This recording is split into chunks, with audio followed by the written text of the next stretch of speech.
Priez sans cesse. Votre nouvelle émission matinale de prière et d'intercession sur Béni TV. Êtes-vous malade? Avez-vous un blocage quelconque? Votre vie est-elle menacée? Sentez-vous des oppressions? Et avez-vous d'autres sujets pour lesquels vous souhaiterez compris? Rejoignez cette chaîne de prière chaque matin, du lundi au vendredi. Priez sans cesse, du lundi au vendredi, à partir de 5h30. Priez sans cesse. Bonjour, là où vous êtes, que le Seigneur bénisse, que sa grâce vous soit communiquée en grande quantité. Nous voici au pied du Seigneur, parce que pour nous, mieux vaut être au pied du Seigneur que sur les épaules du diable. Nous voici au pied du Seigneur pour le rencontrer, pour qu'il nous touche, pour qu'il nous donne la vigueur, on dira ça comme ça, pour qu'il nous donne la force avant qu'on puisse aller vaquer à nos occupations. Et je crois que vous êtes à la bonne place.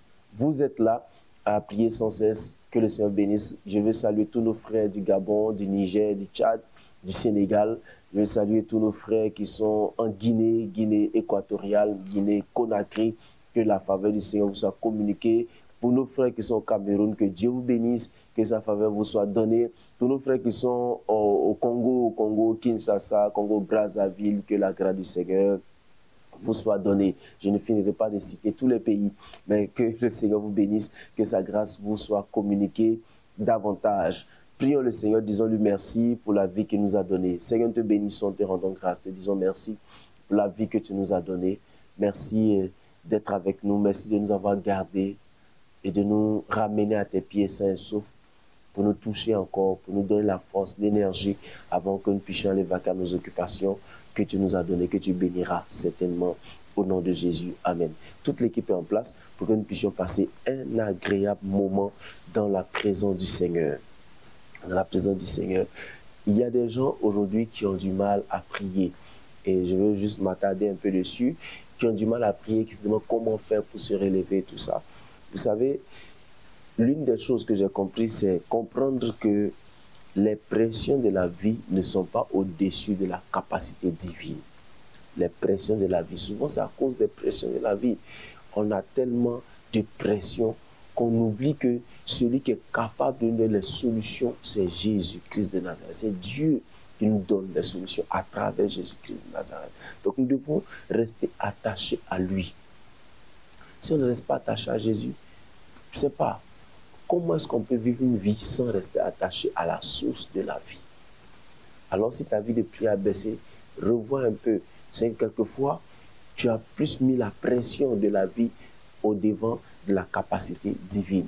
Pourtant, Isaïe 41, que j'aime bien, Isaïe 41, verset 10 dit, ne crée rien, ne promène pas des regards inquiets, car je suis ton Dieu, je viens à ton secours. Tu comprends? Et si le Seigneur vient à ton secours, tu n'as qu'à le confier. Et la Bible dit, déchargez-vous de tous vos soucis, car lui-même prend soin de vous dans 1 Pierre. Et Philippiens dit, en toute chose faites connaître vos besoins par des prières et des supplications. Ça veut dire que si nous avons des besoins, nous devons les faire connaître au Seigneur pour qu'il puisse nous apporter la guérison et la restauration, la bénédiction, la délivrance que nous cherchons, auquel nous aspirons. Alors, chers frères, c'est le moment de te relever. Ne dis pas, oh, c'est trop difficile, Dieu m'a abandonné. Il y a des gens qui ont cette facilité de dire, Dieu m'a abandonné, Dieu m'a abandonné. Non, Dieu n'abandonne personne. C'est nous qui fuyons de la présence de Dieu parce que nous croyons que Dieu est lent, Dieu il ne fait pas rapidement, ou bien il a fait pour l'autre, pour ma soeur, il n'a pas encore fait pour moi, donc ça me fait un peu mal. Non, restons dans la présence de Dieu. Restons calmes dans la présence de Dieu et le Seigneur fera. Alors, j'ai à cœur de revenir sur ce qui peut par exemple nous pousser à la prière. L'une des choses, c'est la lecture de la parole de Dieu. Vous savez, quand vous lisez la Bible, elle vous révèle les pensées de Dieu que vous allez lui rappeler dans un moment de communion. Quand la Bible dit dans Jérémie, les projets que le Seigneur a formulés pour nous ne sont pas des projets de malheur, mais des projets de paix. Quels sont ces projets? Les projets-là, nous les découvrons dans la lecture de la parole de Dieu, la lecture quotidienne de la parole de Dieu. Pourquoi? Parce que c'est la parole de Dieu. C'est cette parole-là qui nous permet de revenir devant lui pour dire, Seigneur, voici ce que tu m'as dit. C'est comme quand un père, sortant de la maison, promet quelque chose à son enfant. quand, le soir arrive et que le père va revenir, l'une des choses qui va l'attendre, c'est la parole qu'il a dite à son enfant. Papa, tu m'as dit que tu m'enverrais telle chose. Papa, tu m'as dit que tu m'enverras telle chose. Et c'est cette parole-là qui contraint le père à exécuter ce que lui-même il a dit. Et cette expression de l'enfant, c'est la prière. Papa, tu as dit que tu me donneras ci, tu me donnerais ceci, tu me protégerais, tu m'apporterais ceci et cela. Mais si on ne connaît pas la parole de Dieu, comment allons-nous rappeler à Dieu qu'il a dit qu'il a nous protéger, qu'il a donné une communion avec lui? C'est pourquoi Josué chapitre 1, que nous connaissons bien, verset 8 dit que celui de la loi ne s'éloigne pas de ta bouche, médite le jour et nuit.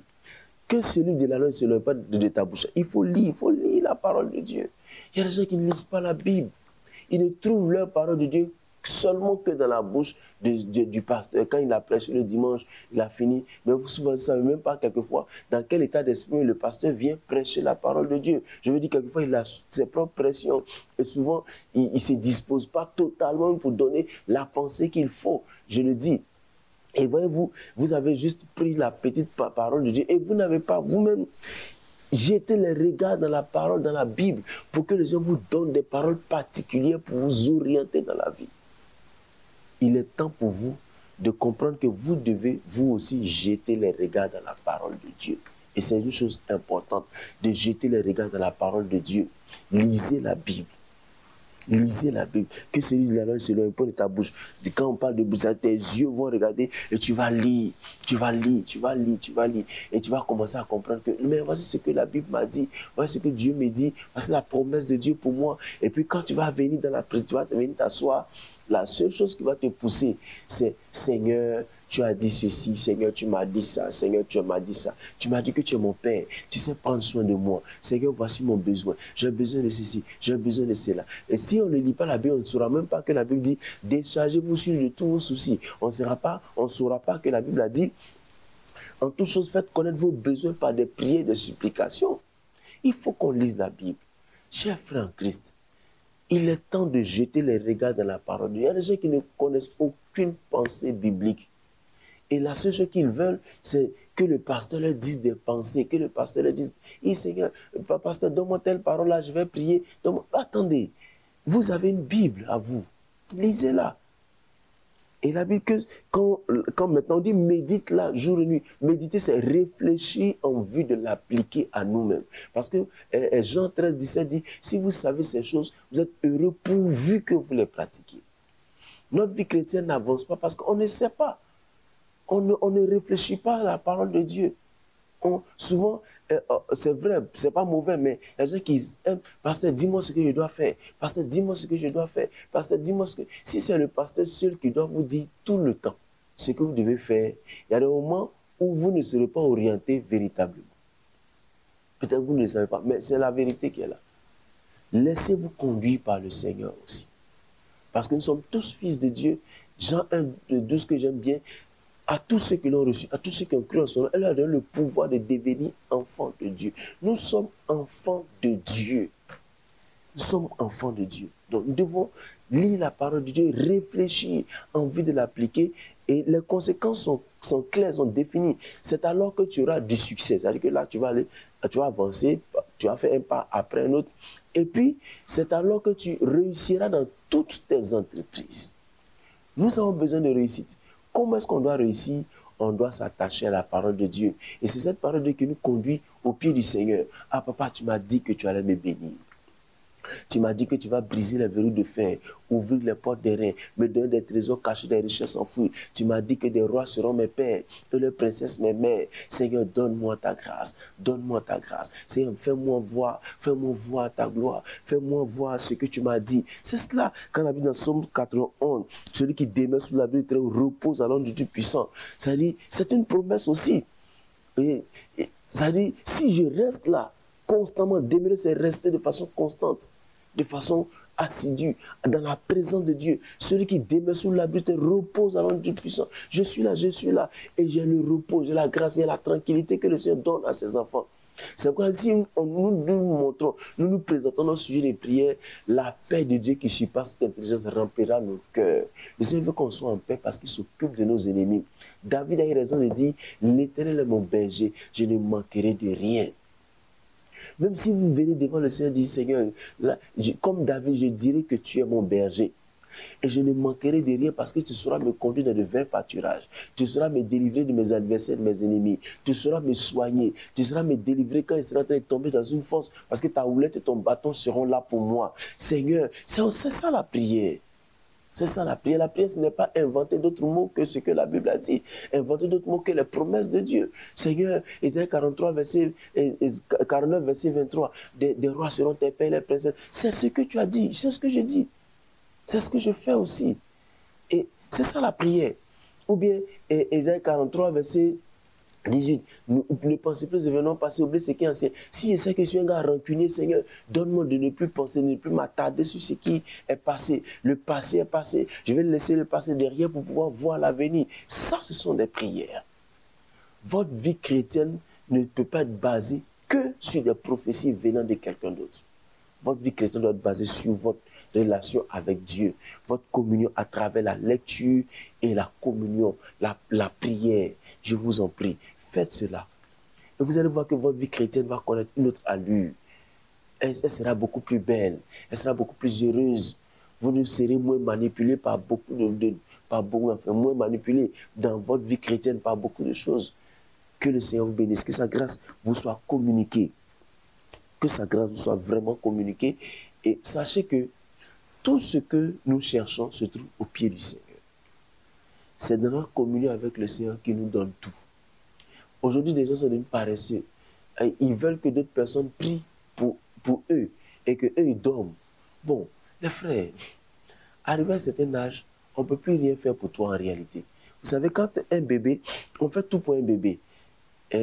Et quand il n'a pas encore son moteur de réalité bien développé, on fait tout. Mais quand, à un moment donné, il grandit, il commence à lui-même faire ses choses. Il commence à se vêtir lui-même, il commence à manger. Et quand il grandit, il commence à faire ses propres lectures. Il commence à se prendre en charge. Mais quand tu es un chrétien qui ne sait pas comment se prendre en charge après 3 ans, 4 ans de vie chrétienne, tu dois commencer à réfléchir, à voir vraiment si ta vie chrétienne est normale. Il faut que tu arrives à te prendre en charge. Spirituellement, il faut que tu arrives à te prendre en charge. Et tout ça commence par la capacité à méditer. Je vous en prie. Vous savez, aujourd'hui, les réseaux sociaux prennent beaucoup de temps. Les réseaux sociaux. Et il y a un moment qui me disait, quand elle veut méditer, quand elle prend son téléphone, elle tombe sur un jeu, elle peut passer 2 heures à jouer le jeu sans avoir même lu la parole de Dieu. Et elle a sommeil et elle dort. Vous voyez, il y a des gens aussi quand ils prennent, même quand ils avaient une bonne intention de lire la Bible, quand ils prennent leur téléphone et puis ils commencent à tomber sur les réseaux sociaux, ah là là, c'est terminé. Ils commencent à défiler, voir les blagues des gens, ils rient seuls, ils rient et ils se vident même de leur énergie spirituelle et ils dorment. Parce que le Seigneur, le diable, sachant que si vous connaissez les promesses de Dieu et que vous les réclamez, que vous savez les attitudes que le Seigneur veut que vous avez ces attitudes, vous serez victorieux, vous serez vainqueur. Il vous éloigne de la méditation, il vous éloigne de la lecture de la parole de Dieu, il vous éloigne de cette communion avec Dieu. Prenez-vous en charge, réveillez-vous. Le réveil spirituel, c'est la prise de conscience que, attends, il y a beaucoup de choses qui perdent mon temps inutilement.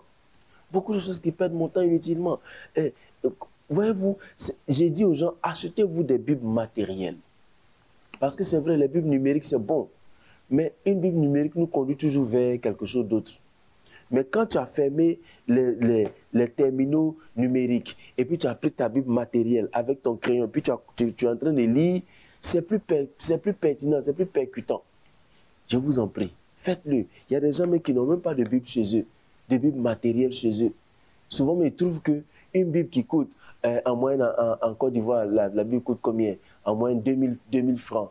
2000 francs, ça peut faire combien de dollars, combien, je ne sais pas, mais 2000 francs CFA. Ils trouvent que la Bible même coûte plus cher qu'un terminal électronique qui va coûter 100 000, 200 000, 300 000. Voyez-vous? C'est parce que le diable ne veut pas qu'on sache la parole de Dieu. Il ne veut pas qu'on comprenne les promesses de Dieu. Il ne veut pas aussi qu'on sache que Dieu nous a donné le pouvoir de le dominer. C'est pour là que je vais terminer. Ayons dans notre esprit que nous sommes enfants de Dieu. Un enfant de Dieu, c'est un dominateur. Le projet initial de Dieu, c'est, il dit, créons l'homme à notre image afin qu'il domine. Et qui domine quoi? Tout ce qu'il a créé, qui domine les animaux de la terre, les oiseaux du ciel, les animaux dans les eaux, tout. Et le Seigneur nous a positionné l'homme en tant que dominateur. Il l'a toujours fait. Luc 10, verset 19, nous redonne, nous rappelle notre position. Voici, je vous ai donné le pouvoir de dominer. C'est ça que le diable ne veut pas qu'on sache. Il veut qu'on reste dans la frayeur, qu'on soit dans la peur de la mort, pour que les gens nous manipulent, pour que des marabouts nous manipulent, pour que des gens nous manipulent, pour ne pas qu'on voit la vérité divine. Ne te laisse plus manipuler. Ouvre ton cœur au Seigneur. Ouvre ton cœur au Seigneur. Ne te laisse plus manipuler. Ouvre ton cœur au Seigneur. Commence à t'attacher véritablement au Seigneur. Et la parole de Dieu ne change pas. Si tu marches sur la parole de Dieu, le Seigneur te bénira certainement. Que le Seigneur te bénisse. J'espère que tu as bien compris ce que j'étais en train de te dire. Et je comprends que le Seigneur te bénira certainement. Et je vais vraiment terminer ça. C'est vrai que j'avais dit que j'allais terminer, mais j'ai à cœur de vous encore dire que nous devons, maintenant où nous sommes arrivés, être des acteurs pour l'évolution de l'œuvre de Dieu. Ne nous soustrayons pas de l'œuvre de Dieu. Hein? Posez-vous toujours la question de savoir comment je peux répondre à un besoin divin.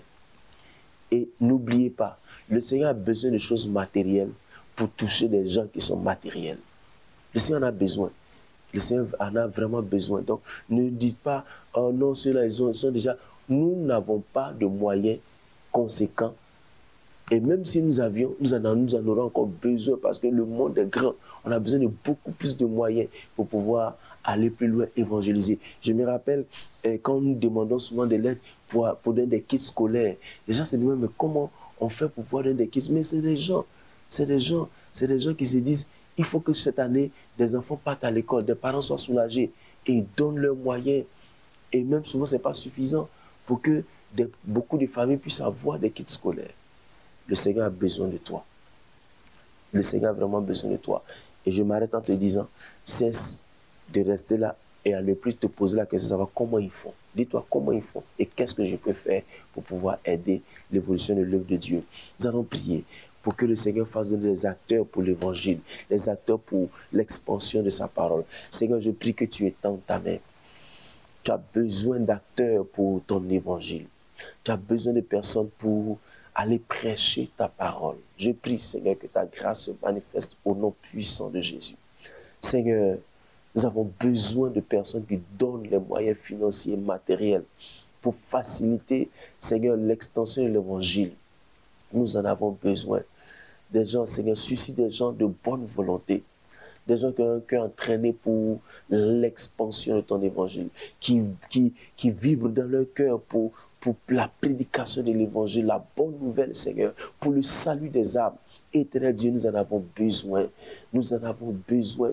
Seigneur, nous en avons besoin. Étends ta main, manifeste-toi. Étends ta main, glorifie-toi. Nous avons besoin de personnes qui donnent les moyens financiers, matériels, pour que nous puissions aller évangéliser. Nous avons besoin de voitures. Nous avons besoin de micros. Nous avons besoin de caméras. Nous avons besoin de beaucoup de choses. La télé a besoin de beaucoup de choses pour être plus efficace. Merci parce que je sais que tu le fais au nom de Jésus. Amen. Prions pour les malades. Seigneur, je prie que tu étendes ta main dans la vie de nos frères malades ce matin. Je sais que tu es le Dieu qui apporte la guérison, qui leur apporte la guérison ce matin au nom de Jésus. Apporte la guérison. Quelle que soit la maladie dont ils souffrent, tu es le Dieu de la guérison. Seigneur, nous leur posons les mains, Seigneur, pendant qu'ils sont là, pendant qu'ils ont la main posée là où ils ont mal, tu envoies ta puissance les guérir, tu envoies ta puissance les libérer. Nous leur posons les mains là où ils sont, dans leur chambre, dans leur salon, dans leur maison. Nous leur posons les mains au nom de Jésus. Et toutes les personnes qui ont des problèmes d'enfantement sont touchées maintenant. Toutes ces femmes qui ont des myomes, qui ont des kystes dans leurs entrailles, sont guéris maintenant au nom de Jésus. Seigneur, guéris cette personne qui souffre d'hernie ombilicale, cette femme qui souffre d'hernie ombilicale qui l'empêche de concevoir. Je prie que tu étendes ta main, que tu guérisses cette femme au nom de Jésus. Regarde cette personne qui souffre de colopathie chronique. Je prie que tu étendes ta main, que tu guérisses cette personne dans le nom puissant de Jésus. La guérison arrive vers elle. Je vois la main de Dieu qui fait cette opération au nom puissant de Jésus. Tu guéris, tu restaures, tu bénis au nom puissant de Jésus-Christ Nazareth. Oh Dieu, tu es le Dieu de la guérison, de la restauration. Tu les bénis au nom puissant de Jésus-Christ. Tu les guéris maintenant même. Tu les guéris maintenant même. Ils ont besoin de liberté. Tu les libères maintenant au nom puissant de Jésus-Christ. Merci parce que tu le fais, Seigneur. Tu les guéris, Seigneur, au nom de Jésus. Au nom de Jésus. Merci, Père. Au nom de Jésus. Amen. Nous sommes bénis au nom puissant de Jésus-Christ. Nous allons prier pour nos frères qui ont des problèmes dans leur couple, dans leur foyer. Que le Seigneur apporte sa grâce. Seigneur, étends ta main. Ô Père, délivre-nous. Délivre toutes ces personnes, Seigneur, qui ont des problèmes dans leur couple. Seigneur, le diable, sachant que le couple est la base de la famille, divise des gens. Seigneur, fais remonter l'égocentrisme, la méchanceté, Seigneur. Père éternel, étends ta main et apporte ta grâce. Que tes enfants se soumettent véritablement à toi pour être libérés, pour être délivrés, Seigneur, de ces manipulations démoniaques qui leur font croire que leur époux, leur épouse, Seigneur, est leur ennemi, a fini par devenir leur ennemi, Seigneur. Étends ta main. Délivre-les au nom puissant de Jésus. Éternel, manifeste-toi. Donne ta grâce à tes enfants, Seigneur. Donne ta grâce à tes enfants au nom puissant de Jésus. Donne ta grâce à tes enfants dans le nom de Jésus. Sauve ces foyers qui sont en difficulté. Sauve-les au nom puissant de Jésus. Merci de le faire au nom de Jésus. Amen. Nous allons prier pour les jeunes en difficulté, les jeunes qui sont sous l'emprise des substances, des substances qui détruisent leur vie. Seigneur, étends ta main. Donne ta grâce. Sauve ces enfants, sauve ces jeunes frères qui sont dépendants de substances nocives, qui détruisent leur vie, Seigneur, qui sont dépendants de la drogue, de l'alcool, Seigneur, qui font des mélanges, qui les détruisent. Seigneur, je prie que tu étendes ta main. Éveille leur conscience, délivre-les, Seigneur, pour ne pas que le diable arrive à détruire carrément et complètement leur vie. Étends ta main et sauve-les au nom puissant de Jésus. Merci de le faire au nom de Jésus. Amen. Nous allons prier pour quelques personnes rapidement, nous sommes à la fin. Nous allons prier pour Kofi Jean-Basile Adivo, Kadi. Nous allons prier pour Bolou Magé Asaïwa, l'enfant Ouleman Lydie Nadège. Priez aussi pour Olive Agueyo et Dogbo Natacha, Kwasi Benoît et Marie. C'est le nom. Prions, Seigneur, nous te bénissons. Merci pour ces personnes que nous avons citées. Je prie que ta grâce leur soit communiquée, Seigneur. Merci de les bénir. Merci, Seigneur, de te révéler à eux, de pouvoir leurs besoins, de les délivrer de toutes les chaînes du diable, qui les lie de toute oppression démoniaque sur leur vie. Merci parce que tu le fais au nom de Jésus. Amen. Prions pour la journée. Seigneur, te bénissons. Merci de bénir cette journée, d'accompagner tes enfants au nom puissant de Jésus. Tu accompagnes tes enfants, tu les bénis dans leur travail. Et pendant qu'ils sont en train de sortir, tu les délivres des accidents de circulation, des intoxications alimentaires, des accidents de travail. Tu protèges leur vie. C'est pendant même que les enfants sont en train de sortir pour aller vaquer à leurs occupations, pour aller même à l'école. C'est délivre tes enfants, Seigneur, des méchants qui enlèvent les enfants pour boire leur sang. Délivre-les, Seigneur. Protège, que tes anges les épargnent, Seigneur. Au nom puissant de Jésus. Merci de les bénir. Bénis chaque maison, chaque famille. Donne à manger à chaque maison pour voir leurs besoins, Seigneur. Ce matin encore, donne ta grâce. Quelqu'un se demandait depuis hier comment ils allaient manger. Au Père miracle, donne ta grâce au nom de Jésus. Amen. Nous sommes bénis au nom puissant de notre Seigneur Jésus-Christ. Et nous avons juste exhorté aujourd'hui pour ceux qui viennent prendre la marche sur la communion avec le Seigneur, qui commence par la lecture de la parole de Dieu et la prière. Que votre communion ne se limite pas juste dans la bouche de quelqu'un ou bien juste à l'église, mais prenez le temps de lire la Bible. Achetez-vous des Bibles matérielles et faites un effort pour la lire, et aussi soyez des acteurs pour l'œuvre de Dieu. Nous avons besoin de vous pour continuer à bien faire ce que nous faisons, et ne vous mettez pas en marge de l'extension de l'évangile en retenant vos moyens financiers et matériels. Alors, vous voulez nous joindre et vous voulez parler avec nous, nos numéros s'affichent sur votre écran, numéro et adresse, plus 225 07 78 37 52 78, ou encore écrivez-nous à victenakwasi@yahoo.fr. Vous pouvez nous joindre sur toutes les autres plateformes de communication. Sur WhatsApp, nous serons là pour vous accueillir et répondre à vos préoccupations par la prière et la communion avec le Seigneur. Que Dieu vous bénisse, que sa grâce soit communiquée en grande quantité. Demeurez bénis et gardez surtout le sourire. À bientôt. Priez, priez, priez sans cesse. Votre nouvelle émission matinale de prière et d'intercession sur Béni TV. Êtes-vous malade? Avez-vous un blocage quelconque? Votre vie est-elle menacée? Sentez-vous des oppressions? Et avez-vous d'autres sujets pour lesquels vous souhaiterez compris? Rejoignez cette chaîne de prière chaque matin, du lundi au vendredi. Priez sans cesse, du lundi au vendredi, à partir de 5h30. Priez sans cesse.